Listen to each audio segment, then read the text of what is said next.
Divine Thoughts, a journey to the innermost recesses of our soul. Isho മിശിഹായിക്ക് സ്തുതിയായിരിക്കട്ടെ. കൈത്താക്കാലം സഭയുടെ വളർച്ചയെക്കുറിച്ച് ചിന്തിക്കുന്ന കാലമാണല്ലോ. ഇന്നത്തെ തിരുലിഖിത വായനകൾ തിരുസഭയെക്കുറിച്ചാണ് നമ്മെ ഓർമ്മിപ്പിക്കുന്നത്. തിരുസഭയെ ഒരു വള്ളത്തോട്, ഒരു വഞ്ചിയോട് ഉപമിക്കുന്ന രംഗങ്ങളാണ് പല വായനകളിലും നമ്മൾ കണ്ടെത്തുന്നത്. സുവിശേഷം, വിശുദ്ധ യോഹന്നാൻ അറിയിച്ച സുവിശേഷം 6-ാം അധ്യായത്തിൽ 16 മുതലുള്ള വാക്യങ്ങളിൽ കാണുന്ന കടലിന് മീതെ നടക്കുന്ന ഈശോയുടെ ചിത്രമാണ്. 6-ാം അധ്യായം നമുക്കറിയാം, പരിശുദ്ധ കുർബാനയെക്കുറിച്ചുള്ള ഈശോയുടെ ദീർഘമായ പ്രഭാഷണമാണ് മുഖ്യ വിഷയം. അതിലെ ആദ്യത്തെ 15 വാക്യങ്ങളിൽ മറ്റ് 3 സുവിശേഷങ്ങളിലും വിവരിക്കപ്പെടുന്ന ആ അപമർദ്ദിപ്പിക്കലിന്റെ സംഭവം വിവരിക്കുന്നു. തുടർന്ന് കടലിന് മീതെ നടക്കുന്ന ആ സംഭവത്തിന് ശേഷം നമ്മൾ കാണുന്നത് 24 മുതലുള്ള വാക്യങ്ങളിൽ 71-ാമത്തെ വാക്യം വരെ ദീർഘമായ സ്വർഗത്തിൽ നിന്നിറങ്ങി വന്ന ജീവനുള്ള അപ്പമായ ഈശോയെക്കുറിച്ചുള്ള, പരിശുദ്ധ കുർബാനയെക്കുറിച്ചുള്ള ഈശോയുടെ പ്രഭാഷണമാണ്. അപ്പോൾ ഈ അപ്പം വർദ്ധിപ്പിക്കലിന്റെയും പരിശുദ്ധ കുർബാനയെക്കുറിച്ചുള്ള ഈശോയുടെ പ്രഭാഷണത്തിന്റെയും നടുക്കാണ്, മധ്യയാണ് ഈശോ കടലിന് മീതെ നടക്കുന്ന ഈ സംഭവം വിവരിക്കപ്പെടുന്നത്.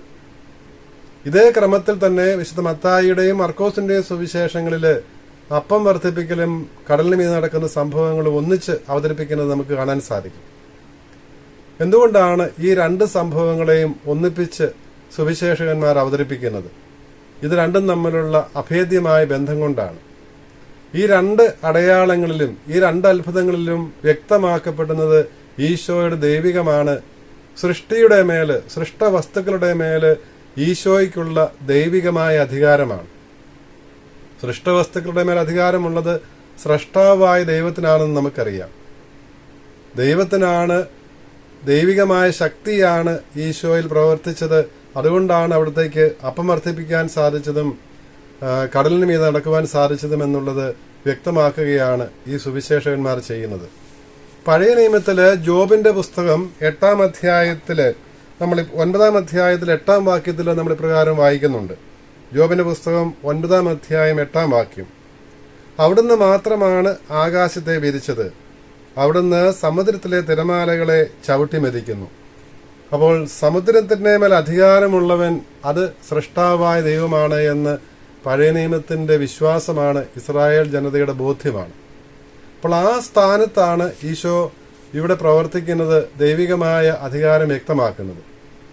ഇവിടെ കടലിന് മീതെ വരുമ്പോൾ ഇത് കണ്ട് ഭയപ്പെടുന്ന ശിഷ്യന്മാരോട് ഈശോ സ്വയം പരിചയപ്പെടുത്തുന്നതും അന്ന് മോശയോട് മുൾപ്പടലിൽ വെച്ച് ദൈവം വെളിപ്പെടുത്തിയ അതേ പേരുപയോഗിച്ചുകൊണ്ട് തന്നെയാണ്.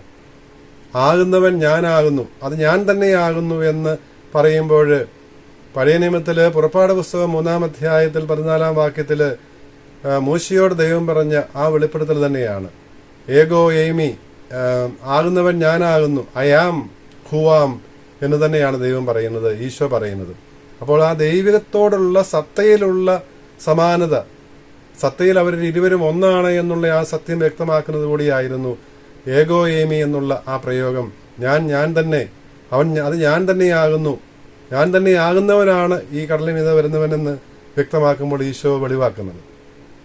ഈ പ്രയോഗം യോഹന്നാന്റെ സുവിശേഷത്തില് പല ആവർത്തി നമ്മൾ കാണുന്നുണ്ടല്ലോ. ഞാൻ ജീവന്റെ അപ്പമാണ്, ഞാൻ മുന്തിരിവള്ളിയാണ്, ഞാൻ സ്വർഗത്തിൽ നിന്ന് ഇറങ്ങി വന്ന ജീവനുള്ള അപ്പമാണ്, ഞാൻ ഇടയനാണ്, ഞാൻ ആടുകളുടെ വാതിലാണ്, ഞാൻ പുനരുത്ഥാനവും ജീവനുമാണ്, വഴിയും സത്യവും ജീവനുമാണ് എന്നെല്ലാം പറയുമ്പോഴെല്ലാം ഇതേ ഫോർമുല തന്നെയാണ് ഈശോ ഉപയോഗിക്കുന്നതെന്ന് നമുക്കറിയാം. അപ്പോൾ ദൈവവുമായുള്ള മനുഷ്യനായി അവതരിച്ച ഈശോയുടെ ആ ഐക്യം, ആ ഒരു സത്തയിലുള്ള ആ സാമ്യം വ്യക്തമാക്കുന്നതിന് വേണ്ടിയാണ് ഈ പ്രയോഗം ഇവിടെ നമുക്ക് കാണാൻ സാധിക്കുന്നത്. എന്തായിരുന്നു ശിഷ്യന്മാർക്ക് സംഭവിച്ച ആ പരാജയം? എന്തായിരുന്നു? അവര് കഫർനാമിലേക്ക് യാത്ര ചെയ്യുമ്പോൾ ഈശോ അവരുടെ കൂടെയില്ലായിരുന്നു. ഈശോ കൂടെയില്ലാതെ വരുന്നതാണ് അവരുടെ പ്രശ്നങ്ങൾക്കെല്ലാം കാരണം എന്നുള്ളത് അലക്സാണ്ട്രിയയിലെ സിറിൽ പിതാവ് ഇപ്രകാരമാണ് വ്യാഖ്യാനിക്കുന്നത്: ഈശോ കൂടെയില്ലാത്തവർ ഭീകരമായ കൊടുങ്കാറ്റിലും പെടും. അവിടുന്ന് ഈശോ കൂടെ ഇല്ലാതെന്ന് പറയുമ്പോൾ ഈശോയുടെ പ്രബോധനങ്ങൾക്ക് ജീവിതത്തിൽ സ്ഥാനമില്ലാതെ വരുമ്പോൾ ഈശോയുടെ വചനമനുസരിച്ച് ജീവിക്കാതെ വരുമ്പോൾ നമ്മൾ പാപത്തിലായിരിക്കും. അത് ദൈവത്തിൽ നിന്ന്, മിശിഹായിൽ നിന്ന് വിച്ഛേദിക്കപ്പെട്ട് വേർപെട്ട് ജീവിക്കുന്ന അവസ്ഥയാകും. അവിടെ നമുക്ക് രക്ഷയ്ക്കുള്ള സാധ്യതയില്ല എന്ന് അലക്സാണ്ട്രിയയിലെ സിറിൽ പറയും. അപ്പോൾ അന്ന് അവർ യാത്ര പുറപ്പെടുമ്പോൾ, വഞ്ചിയിൽ കയറുമ്പോൾ, മറുകരയ്ക്ക് പോകുമ്പോൾ ഇരുട്ടായിരുന്നു എന്ന് സുവിശേഷൻ എടുത്തു പറയുന്നുണ്ട്. ഈ ഇരുളിനെക്കുറിച്ച്, അന്ധകാരത്തെക്കുറിച്ചും അലക്സാണ്ട്രിയയിലെ സിറിൽ പറയുന്നത് അത് ആത്മീയമായ അന്ധകാരത്തെയാണ് സൂചിപ്പിക്കുന്നത്. മിശിഹായെ സ്വീകരിക്കാത്ത അവസ്ഥയാണ്. ശിഷ്യന്മാർ ഈശോയെ തങ്ങളുടെ വഞ്ചിയിലേക്ക് സ്വീകരിക്കാൻ ആഗ്രഹിച്ചപ്പോൾ തന്നെ അപകടത്തിൽ നിന്ന് അവർ രക്ഷിക്കപ്പെടുന്നതും മോചിതരായി ലക്ഷ്യസ്ഥാനത്ത് എത്തിച്ചേരുന്നതും നമുക്ക് കാണാൻ സാധിക്കുമെന്നും അവിടുന്ന് സഭാപിതാവ് അലക്സാണ്ട്രിയയിൽ സിറിൽ പറയുന്നത് നമുക്ക് കാണാൻ സാധിക്കും. അതുപോലെ തന്നെ ആഗസ്തിനോസ് പിതാവും പറയുന്നുണ്ട്, ഈ അന്ധകാരം, ഇരുട്ടായിരുന്നു എന്ന് പറയുന്നത് പ്രകാശമായ ഈശോ, ലോകത്തിന് പ്രകാശമാണ് ഈശോ എന്നുള്ളത് യോഹന്നാന്റെ സുവിശേഷത്തിന്റെ ആമുഖത്തിലും 8-ാം അധ്യായം 12-ാം വാക്യത്തിലും 9-ാം അധ്യായത്തിന്റെ 4-5 വാക്യങ്ങളിലും എല്ലാം നമ്മൾ കാണുന്നുണ്ട്. അപ്പോൾ ഈശോയാണ് ലോകത്തിന്റെ പ്രകാശം. ഈ പ്രകാശമായ ഈശോ ഇല്ലാതിരിക്കുന്ന അവസ്ഥയാണ് അന്ധകാരം. അപ്പോൾ ആ ഇരുട്ടായിരുന്നു എന്ന് പറയുന്നത് ഈശോ കൂടെ ഇല്ലായിരുന്നു എന്നുള്ളതിന്റെ മറ്റൊരു പ്രതീകാത്മകമായ സൂചന കൂടി നൽകുന്നതാണ്. അപ്പോൾ ഈശോ കൂടെ ഇല്ലാതെ വന്നതാണ് ഈ വലിയ കൊടുങ്കാറ്റിൽ പെടുന്നതിന്, വലിയ കാറ്റ് അവർക്കെതിരെ ആഞ്ഞടിക്കുന്നതിന്, വഞ്ചി മുങ്ങിപ്പോകുമോ എന്നുള്ള ഭയം ഉണ്ടാകുന്നതിനെല്ലാം കാരണമായത്. രക്ഷയ്ക്ക് ഒരൊറ്റ മാർഗമേ ഉള്ളൂ, ഈശോയെ കൂട്ടുപിടിക്കുക എന്നുള്ളതാണ്. ഈശോ കൂടെയുണ്ട്, സഭയിൽ ഈശോ ഉണ്ട്. ആ സഭയുടെ ആകുന്ന വഞ്ചിയിൽ, അതുകൊണ്ടാണല്ലോ പഴയ നിയമത്തിൽ നിന്നുള്ള ആദ്യത്തെ വായനയിൽ ഉൽപ്പത്തി പുസ്തകം 8-ാം അധ്യായത്തിൽ നിന്ന് നോഹിന്റെ കാലത്തെ ജലപ്രളയവും അന്ന് ദൈവം നിർദ്ദേശിച്ചതനുസരിച്ച് നോഹ് നിർമ്മിച്ച പേടകത്തെക്കുറിച്ചുമാണല്ലോ നമ്മൾ ആദ്യത്തെ വായനയിൽ വായിക്കുന്നത്. അവിടെ സഭാപിതാവായ സിപ്രിയാൻ പറയും, ഒരൊറ്റ പേടകത്തിലൂടെയാണ് അന്നുണ്ടായിരുന്ന നോഹിന്റെ കുടുംബവും മറ്റ് ജീവജാലങ്ങളും എല്ലാം രക്ഷിക്കപ്പെട്ടത്. അല്ലെങ്കിൽ മനുഷ്യർക്ക് വേണ്ടി ഒരു പേടകം, മൃഗങ്ങൾക്ക് വേണ്ടി വേറൊരു പേടകം, അല്ലെങ്കിൽ അങ്ങനെയൊന്നുമില്ലായിരുന്നു, ഒരൊറ്റ പേടകമേ ഉണ്ടായിരുന്നുള്ളൂ. അത് ഏകസഭയെയാണ്, മിശിഹായുടെ ഏകസഭയെയാണ് സൂചിപ്പിക്കുന്നത് എന്ന് സഭാപിതാവായ സിപ്രിയാൻ പറയുന്നുണ്ട്. സഭയുടെ പ്രതീകമാണ് നോഹ നിർമ്മിച്ച ഈ പേടകമെന്ന്. ആ പേടകത്തിൽ പ്രവേശിക്കുന്നവർക്കാണ്, അതും ദൈവകൽപ്പനയനുസരിച്ച്, ദൈവനിർദ്ദേശമനുസരിച്ച് പ്രവേശിക്കുന്നവർക്കാണ് രക്ഷ ലഭിക്കുന്നത്. അവരാണ് ജലപ്രളയത്തെ അതിജീവിക്കുന്നതെന്ന് കാണാൻ സാധിക്കും. അതുപോലെ ഉൽപ്പത്തി പുസ്തകം 6-ാം അധ്യായം 16-ാം വാക്യത്തിൽ കാണുന്നുണ്ട്, വശത്തുള്ള, ഈ പേടകത്തിന്റെ ഒരു വശത്തുള്ള ഒരു വാതിലിലൂടെയാണ്, ഒരൊറ്റ വാതിലിലൂടെയാണ് എല്ലാവരും പ്രവേശിക്കുന്നത്. അത് ഈ ഏകവാതിലായ മിശിഹായെയാണ് സൂചിപ്പിക്കുന്നത് എന്ന് സഭാപിതാവായ അഗസ്തിനോസ് പറയുന്നുണ്ട്.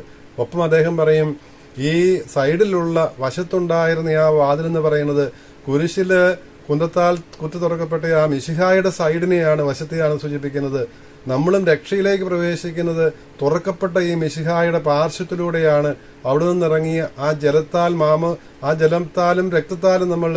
രക്തത്തിലും നമ്മൾ പങ്കുചേരുമ്പോഴാണ്. ജലം സൂചിപ്പിക്കുന്നത് മാമോദിസ ജലത്തെയും മിശിഹായുടെ തിരുവിലാവിൽ നിന്ന് രക്തം സൂചിപ്പിക്കുന്നത് പരിശുദ്ധ കുർബാനയുമാണെന്ന് നമുക്കറിയാം. അപ്പോൾ ഈ കുദാശകളിലൂടെ, ഈ പ്രാരംഭ കുദാശകളിലൂടെ നമ്മൾ മിശിഹായുടെ ആ പാർശ്വത്തിലൂടെ, ആ സൈഡിലൂടെ, ആ വാതിലിലൂടെ നമ്മൾ അകത്തേക്ക് പ്രവേശിക്കുകയാണ് ചെയ്യുന്നത്.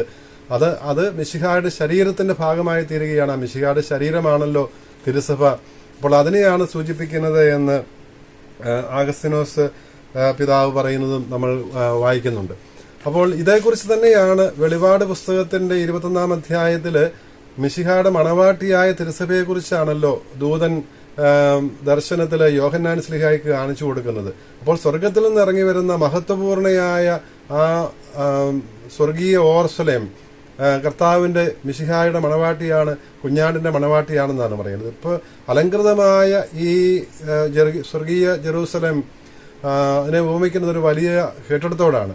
അപ്പോൾ അതിന്റെ കോട്ടകൾ നിർമ്മിക്കപ്പെട്ടിരിക്കുന്ന ശക്തമായ കോട്ടകളാണുള്ളത്. ഇതിന്റെ അടിസ്ഥാനങ്ങൾ 12 ശിലകളാണ്. ഈ 12 ശിലകൾ സൂചിപ്പിക്കുന്നത്, അവയിൽ എഴുതപ്പെട്ടിരുന്നത് 12 സ്ലീഹന്മാരുടെ പേരുകളായിരുന്നുവെന്നും വെളിപാട് പുസ്തകം 21-ാം അധ്യായത്തിൽ നമ്മൾ കാണുന്നുണ്ട്.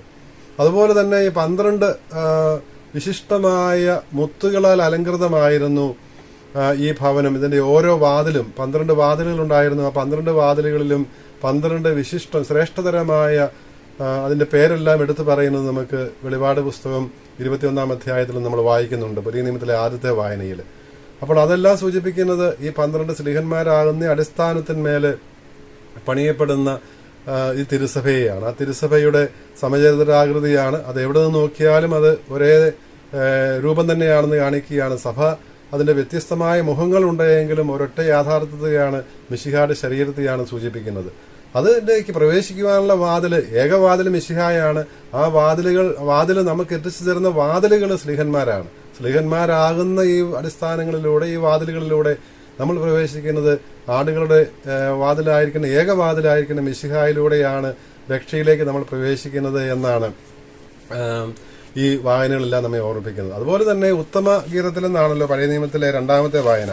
6-ാം അധ്യായം ആദ്യത്തെ വാക്യങ്ങളിൽ നമ്മൾ മണവാളനും മണവാട്ടിയും തമ്മിലുള്ള സ്നേഹ സംഭാഷണത്തിന്റെ ഭാഷയിലാണ് ഇസ്രായേലും ദൈവവും തമ്മിലുള്ള ബന്ധം, ഇസ്രായേലിനോട് ദൈവത്തോടുള്ള ബന്ധം, അല്ലെങ്കിൽ ദൈവത്തിന് ഇസ്രായേലിനോടുള്ള ബന്ധം വ്യക്തമാക്കുവാൻ വേണ്ടിയിട്ടാണല്ലോ ഈ ഭാഗം നമ്മൾ വായിക്കുന്നത്.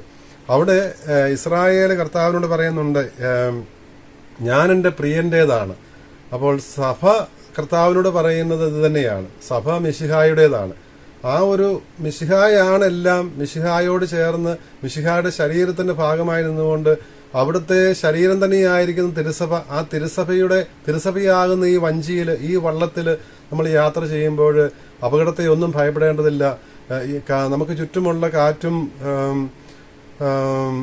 തിരമാലകളെല്ലാം ശാന്തമാകും. അവിടുന്ന് എല്ലാം ശാന്തമാക്കും. അവിടുന്ന് നമ്മോട് പറയുന്നുണ്ട്, ഭയപ്പെടേണ്ട, ഇത് ഞാനാകുന്നുവെന്ന്. കർത്താവ് നമ്മുടെ കൂടെയുണ്ട് എന്നുള്ള ബോധ്യമുണ്ടാകുമ്പോൾ നമ്മൾ ഭയപ്പെടേണ്ടതില്ല.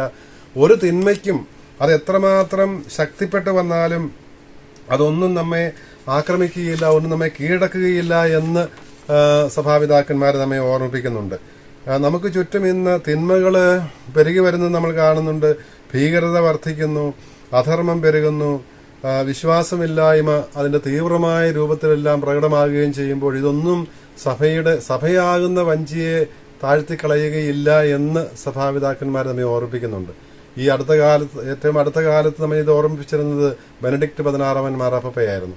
മാർപ്പാപ്പ പല സന്ദർഭങ്ങളിൽ ഈ ഒരു ഉപമ സ്വീകരിച്ചുകൊണ്ട്, ഈ ഒരു പ്രതീകം സ്വീകരിച്ചുകൊണ്ട് തന്നെ സഭയാകുന്ന ഈ വഞ്ചി, ഈ വള്ളം ആധുനിക ലോകത്തിൽ വലിയ കൊടുങ്കാറ്റിൽപ്പെട്ട് വിലയപ്പെടുന്നുണ്ട്. പക്ഷെ നമ്മൾ ഭയപ്പെടേണ്ടതില്ല, കർത്താവ് കൂടെയുണ്ട്. അവിടുന്ന് തന്റെ വള്ളം മുങ്ങുവാൻ സമ്മതിക്കുകയില്ല എന്ന് അവിടുന്ന് വ്യക്തമായ ഭാഷയിൽ നമ്മെ പഠിപ്പിച്ചിട്ടുണ്ട്. പക്ഷെ അവിടുന്ന് നമ്മെ ഓർമ്മിപ്പിക്കുന്നുണ്ട്, മുന്നറിയിപ്പ് നൽകുന്നുണ്ട്. ഈ വഞ്ചിയിൽ അവിടുന്ന് ഇവിടുന്നുമെല്ലാം ഈ ചുറ്റുപാടുമുള്ള ജലം കയറുന്നതിന് വേണ്ടിയുള്ള സുഷിരങ്ങൾ ഉണ്ടായിട്ടുണ്ട്. അതിലൂടെ ഈ വഞ്ചിയിലേക്ക് ജലം കയറുന്നുണ്ട്. അതിനെക്കുറിച്ച് നമ്മൾ സൂക്ഷിക്കേണ്ടതുണ്ട് എന്നും ബെനഡിക്ട് മാർപ്പാപ്പ നമുക്ക് മുന്നറിയിപ്പ് നൽകിയിട്ടുള്ള കാര്യവും നമുക്ക് വിസ്മരിക്കാതിരിക്കാം. പക്ഷെ നമുക്ക് ധൈര്യവും പ്രത്യാശയും നൽകുന്നത് മിശിഹ കൂടെയുണ്ട് എങ്കിൽ മിശിഹായുടെ സഭയായ ശരീരമായ ഈ തിരുസഭ മുങ്ങുവാൻ അവിടുന്ന് അനുവദിക്കുകയില്ല എന്നുള്ളതാണ്. അപ്പോൾ ആ ഒരു ധൈര്യത്തിൽ, ആ പ്രത്യാശയിൽ, അവിടുന്നുള്ള ദൈവികതയിലുള്ള വിശ്വാസം ഉറച്ചു നിന്നുകൊണ്ട് അവിടുത്തെ മുറുകെ പിടിച്ചുകൊണ്ട് അവിടുത്തോട് അള്ളിപ്പിടിച്ചുകൊണ്ട് ജീവിക്കുവാൻ സാധിക്കുമ്പോൾ, ഞാൻ എൻ്റെ പ്രിയന്റേതാണ് എന്നുള്ള ബോധ്യത്തിൽ ജീവിക്കുവാൻ സാധിക്കുമ്പോൾ നിശ്ചയമായിട്ടും വെളിപാട് പുസ്തകത്തിൽ കാണുന്ന ആ സ്വർഗീയ ജെറൂസലമിൽ എത്തിച്ചേരുന്നതിന്, യുഗാന്തത്തിൽ വിശുദ്ധരോട് ഒന്നു ചേർന്ന് ആ ഏക സത്യ ദൈവത്തെ ആരാധിക്കുന്ന സമൂഹത്തിൽ സ്വർഗത്തിൽ ഒന്നു ചേരുന്നതിന് നമുക്ക് സാധിക്കുമെന്നൊന്നും സംശയമില്ല. 6-ാം അധ്യായത്തിലെ ഈ സംഭവം അപ്പം വർദ്ധിപ്പിക്കലിനും പരിശുദ്ധ കുർബാനയെക്കുറിച്ചുള്ള ദീർഘമായ പ്രഭാഷണത്തിന്റെ മധ്യയാണെന്ന് നമ്മൾ കണ്ടു. അപ്പോൾ ഈ ചിന്തകളെല്ലാം നമ്മെ നയിക്കേണ്ടത് പരിശുദ്ധ കുർബാനയിലേക്കാണ്. സ്വർഗത്തിൽ നിന്ന് ഇറങ്ങി വന്ന ജീവന്റെ അപ്പം, അതാണല്ലോ പരിശുദ്ധ കുർബാനയിൽ നമുക്ക് ലഭിക്കുന്നത്. ആ പരിശുദ്ധ കുർബാനയുടെ ആഘോഷത്തിന് മധ്യയാണ് നമ്മൾ ഈ വായനകൾ ശ്രവിക്കുന്നതും ഈ ധ്യാനം നടത്തുന്നതുമെല്ലാം. പരിശുദ്ധ കുർബാനയിലാണ് നമ്മൾ ഈ ദിവ്യ രഹസ്യങ്ങൾ, രക്ഷാകര പദ്ധതി മുഴുവനും അനുസ്മരിക്കുകയും ആഘോഷിക്കുകയും അനുഷ്ഠിക്കുകയും ചെയ്യുന്നത്. നമുക്ക് രക്ഷയുടെ ഉത്ഭവസ്ഥാനമായി നിൽക്കുന്നത്, ഉറവിടമായി നിൽക്കുന്നത് ഈ പരിശുദ്ധ കുർബാന തന്നെയാണ്. ഈ കുർബാനയിലൂടെയാണല്ലോ ഈശോ നമ്മുടെ മധ്യയിൽ നിന്ന് പ്രവർത്തിക്കുന്നതും സജീവനായിരിക്കുന്നതും നമ്മിലേക്ക് വരുന്നതും നമ്മിൽ വസിക്കുന്നതുമെല്ലാം.